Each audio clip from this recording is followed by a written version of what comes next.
Welcome to the series The Awakening. Before matter, Stephen Hawking once said, "The universe has not always existed. It had a beginning. And if it had a beginning, then something must have awakened first." So what do we mean by an awakening? An awakening is the moment something shifts from potential into being, the transition from what could be to what is. So we will view this as first awakening, and the second awakening, first awakening. The first awakening is existence itself, the birth of reality before consciousness. Matter or energy first appeared, silent and unaware. Nothing observes, it simply is. Energy assumes form, fields condense, and matter eventually emerges. Consciousness has not yet entered the story. The universe exists, but does not know itself. It is pure being without awareness, the quiet pulse of existence unfolding without recognition. Like a seed sprouting into a plant, it grows, it moves, it becomes, yet it cannot witness its own growth, it cannot know itself. The second awakening is consciousness entering something. Existence becomes capable of observation, and beings can ask, "Who am I?" Unlike the first awakening, it does not depend on matter or energy in a direct sense, the two are independent. Experience arises, awareness unfolds, and it is the emergence of subjective experience. The moment existence becomes aware of itself and begins to observe, question, and reflect on what it is. To understand this, imagine something being born from something else, like energy turning into matter. The beginning of being, that is the first awakening. The second awakening occurs when consciousness enters a being. Imagine a shoe. If the shoe could say, "I am," it would undergo the second awakening. The two awakenings are independent. Existence can occur without awareness, and awareness can occur without being bound to any specific form of matter. The second awakening is the universe beginning to notice itself, to question itself. Now, before we go any deeper, what will you do? Walk away without subscribing? Without even tapping the like button? Don't do that to yourself. Every like, every subscribe, every comment you leave doesn't just support this channel, it helps more people join us on this journey to understand the universe. Your engagement spreads these ideas, sparks curiosity, grows our community of seekers, and helps bring you back to continue exploring with us. So tap like, hit subscribe, and when the video ends, leave a comment, because this journey is just beginning, and together we uncover more of reality than any of us could alone. Now, let's return to the series and continue exploring. What do we think happened first? The first awakening is not about consciousness. It is the awakening before awareness, before organisms, before brains. It is the stirring of existence itself, the moment reality shifted from pure potential into something that could eventually become a universe. Science strongly believes this is what happened. Philosophy, religion doesn't though. To really understand it, we must understand these two awakenings deeply, then we can view the universe in its light. The first awakening is activity without awareness. Something moved, had properties, but it did not know it moved. It had no perspective. It existed, but did not experience. This is the point where physics, philosophy, and cosmology meet. The moment being begins without knowing it has begun. Before matter existed, reality was not nothing, or so we believed. Even in scientific terms, there were fields, fluctuations, undifferentiated energy, symmetries, and quantum possibilities. Matter had not formed because stable particles,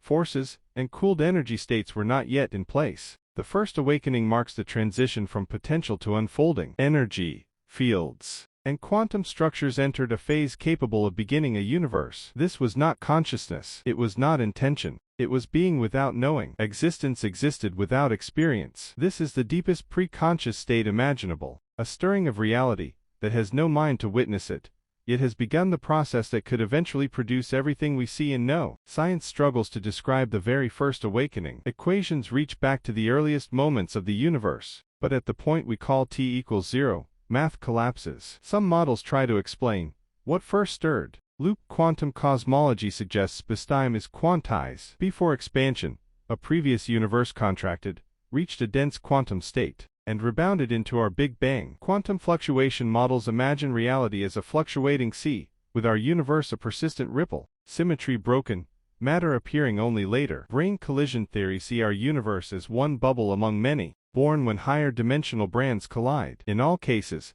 the awakening is not conscious. It is structural, energetic, a beginning that nothing yet knows it has begun. But do we really believe this is what happened? Or are we only satisfying our equations because even when we have evidence pointing to it getting started at a point, nothing really proved that consciousness didn't start it? Before matter and structure appeared, Energy alone filled the void. Einstein taught that matter is energy shaped in a particular way, so before particles formed, there was raw energy, forces, fields. The fabric of space-time, and mathematical relations. Energy could exist without matter, but matter could not exist without energy. The first awakening could be seen as the moment energy became capable of form, capable of structure, capable of possibility. It was not forming minds or atoms yet. It was the stir of existence, from pure potential into patterned potential, the first hints that the universe could someday take shape, without thought, without awareness. This is strongly believed in science, since we said this awakening means something birthing something. So not to complicate things, the energy that made our matter, where did it come from? Some scientists agree on the zero-energy universe, that the vast amount of positive energy in all matter might be balanced by the negative gravitational energy, so meaning it all started from nothing. Unbelievable, but it is in alignment with the conservation of energy. So can we say science will say nothing started this, while religious people will put God? No proof to back any, but we can't say any is wrong or right yet. Philosophers have long asked whether what awakened first was energy, matter, or something deeper. Material first philosophy says reality began as physical potential, unfolding without purpose, thought, or consciousness, aligning with scientific models. Mind first philosophy, including idealist or spiritual traditions, suggests an underlying field of proto-experience existed, not consciousness, but the potential for consciousness. Hybrid philosophies see reality beginning as a ground of being that is neither purely matter, nor mind, containing the capacity for both but expressing neither yet. In all these views, the first awakening is the stir of being itself, a movement from absolute potential toward the possibility of everything. Religious perspectives often describe the first awakening as a deliberate act of creation. A creator speaks or breathes, existence begins, energy and matter follow, and consciousness comes much later. Even here, the first awakening is not awareness, it is the initiation of being, the moment the universe begins to unfold according to its own patterns and laws. But this gives room for consciousness being fundamental, because a conscious creator created all creatures. Awareness arises only when structures capable of perception emerge from the creature. The first awakening is the spark that sets everything in motion, either from nothing, consciousness, or a conscious creator. Religious people will say, how can nothing create something this functional, organized, structured, so perfect that everything is just so right? Science will counter them by saying the nothing is a quantum vacuum state, and the structure is from the physical law and evolutionary adaptation, with no proof. Which one is right or wrong? Can we ever know? Take a deep breath.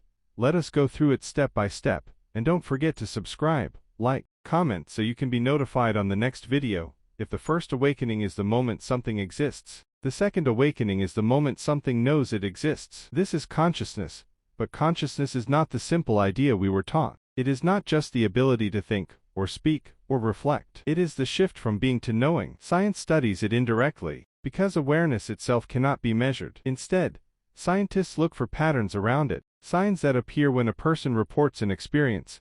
These are neural correlates, echoes of consciousness rather than consciousness itself, and they reveal how little we truly understand. So science and religion both study it using patterns. But why the divergent conclusions? Does that mean as helpful as pattern study is? It is just as bad. Or maybe it is the way we study them that is wrong. We will come back to this. Scientists search for integrated information, global brain signals, wakefulness, intentional behavior. These patterns appear when awareness is present, but none of them prove what consciousness is. They only show what happens beside it. The mistake came when humans assumed that because we see these patterns in our own brains, a brain like ours must be required for consciousness. Yet the moment we look beyond ourselves, the idea collapses. Nature is filled with beings and systems that show learning, choice, memory, and adaptation without anything close to a human brain. This is truly the hard problem of consciousness. But don't worry, we are ready to dig as deep as it is. A slime mold has no neurons, no nerves, no brain, yet it solves mazes, remembers environments, and chooses efficient paths as if it were reasoning. Plants recognize family, communicate danger, and learn sunlight rhythms. Single-celled organisms change strategies when conditions shift. These are not accidents.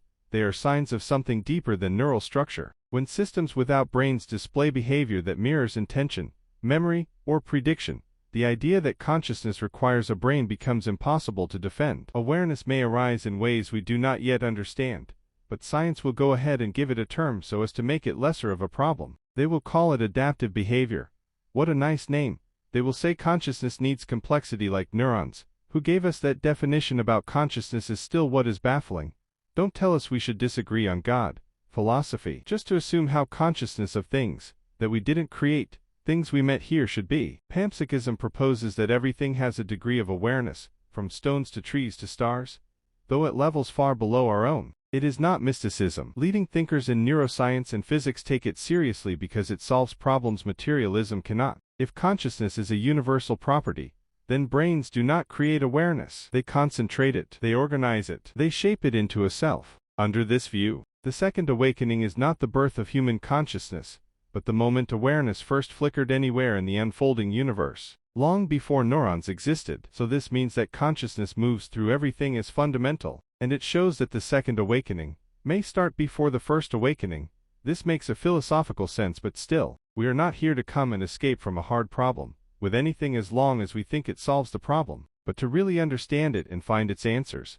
This may change everything we think we know forever. Even when we limit the discussion to familiar life, the picture is far wider than we admit. The Cambridge Declaration on Consciousness shows that many animals share the foundations of awareness. Octopuses solve puzzles and escape tanks by recalling layouts. Dolphins recognize themselves and comfort the grieving. Elephants hold funerals. Crows use tools, remember faces, and plan ahead. These are not mechanical reactions but signs of inner experience. Our mistake is assuming that only humans possess awareness, an error rooted in what can be called the communication problem. If a deaf and mute person with no hands cannot signal their awareness, we still know they are conscious. Now imagine that same person reduced to the stillness of a stone. They would have awareness, but no channel to express it, and we would declare them not conscious. Our limitation is not their lack of consciousness. It is our inability to perceive it. So the problem may be with them communicating or we perceiving. Do you want to imagine the story of consciousness? Imagine a river so wide and steady that it seems endless. It moves across a calm horizontal plane, smooth and full of life. Then suddenly, the ground disappears and the river plunges into a vertical fall with such force that no one could stand beneath it. But once it reaches the lower level, the water becomes calm again. Clear, silent, welcoming. Along this quiet stretch lie massive rocks. The river slips beneath them and continues its journey unseen. People live on the other side of these rocks. They hear the sound of the river, but do not understand it. When the water finally reaches their land, they rush out in fear. The elders warn that touching this strange substance will bring death. No one dares approach it. To them, it is a mystery. One day, a traveler arrives from beyond the rocks. He walks straight into the river. He swims. He drinks from it. The people stare in disbelief as he rises from the water unharmed. "Why are you afraid?" he asks. "This is called water. You can drink it. You can wash with it. You can even travel across it." Slowly, the villagers begin to learn. Some discover how to float. Others learn to dive. They create soap to clean themselves. They build boats to move across it. They hold competitions.